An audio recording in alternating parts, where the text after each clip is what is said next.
hamma sizga fasad qismini bitgan joyini ko'rsatadigan bo'lsa, biz sizlarga noldan boshlab 100 gacha bo'lgan qismini ish jarayoni qanday ketishini ko'rsatib o'tamiz. Assalomu alaykum. Nima qilyapsizlar? Tayyor remont nima biz ishlarni xizmat qilyapmiz. So'ngda bo'lmoqchi bo'lyapti. Hozir zarato'cha fasadlarni qilyapti. Zarato'chaga usulib ta'minlashni sotib tayyorlayapmiz. Hozir shu ustidan bitta masalani boshlayapmiz. Qarang, hozir ikkani ham qilish uchun bu rang ko'chirib tashlash kerak. Ha, ko'chirib tashlash kerak, chunki bu ikkani bu ustidan ushamaydi. Birinchi o'rinda, keyin bunga ishonch bo'lib, qo'shib ketib qolishi ham mumkin. Gapimga bo'lsam boshqa tushunadi. Ha, demak, rang bo'lsa, rangga ishon, rangni ustiga qilishga ishonch yo'q. Ha, ustiga gapimga. Tayyorlangan ustalar ham birinchi o'rinda gapimga to'g'ri. Endi hozir mana shu holatga yana bitta savol beraman-da. Endi mana emotsiya ekan, ko'chirib tashlashni deyapsiz. Agar buni emotsiya mana chizib chiqishlarmi? Nimaga chizib chiqdilar? Mana shunga bitta tushuntirib o'tgating, chunki videoda ko'rgan odamlar savol beradi, ko'chirmabdi-yu deyishi mumkin. Bu hozir hammada ham holat bo'ladi, har uylarda. Bu yerda emotsiyani duo bilan birikib ketgan.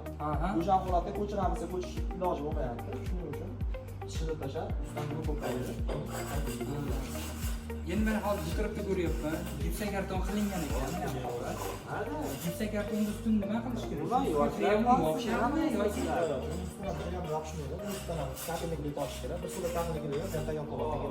ha, demak, gipkani yoqildiradigan bo'lsa, agar usti rang bo'ladigan bo'lsa, ilgari tortish kerak. Gipsakarton qilingan bo'lsa, uni ham ustiga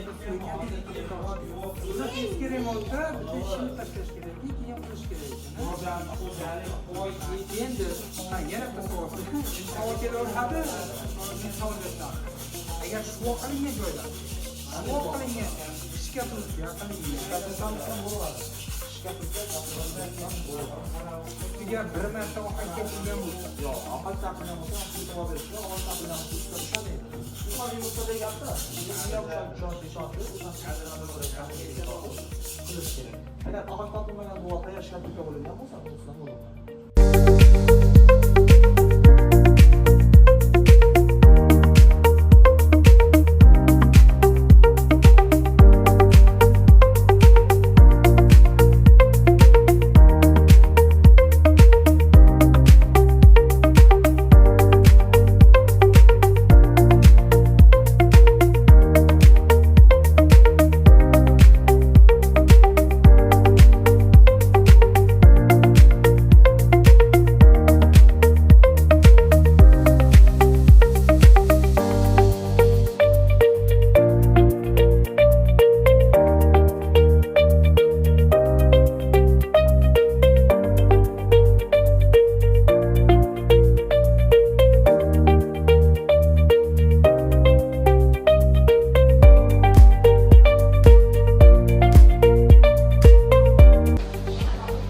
Hovlini bu chekkasidan darvoza xonasi mashtriflarigacha chiroyli qilib berdik.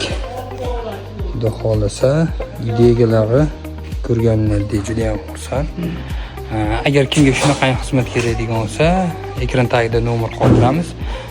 Bemalol aloqaga chiqib, qolgan hamma to'liq ma'lumotni telefonlashib, telefon orqali so'rab bilib olaverasizlar. Iloji boricha mana shu videoda barcha ma'lumotlarni berib o'tishga harakat qilamiz. Sog' bo'linglar, salomat bo'linglar. Pullar olindi. Ustalar mana hamyonni yig'ishtirib, shoshilib ketish harakatini qilyapti. Bu yerda qilib bergan ishimiz, devorga gipkami qilib berganmiz. Ilgari qizil rang holatda bordi, sinchlik bo'lgan, treshini tushganini hisobiga xo'p, akamiz remont qildirmoqchi bo'lishgan. Necha marta, necha xil remontlarni, nimalarni ko'rishganda, boshqa fasonlar, travetimi, boshqani hammasini ko'rishganda, eng yaxshisini, eng ma'qulini gipki kamin deb topgansiz, aka.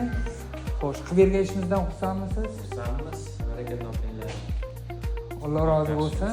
Sizlar ham rozi bo'ling. Sog' bo'ling, salomat bo'ling.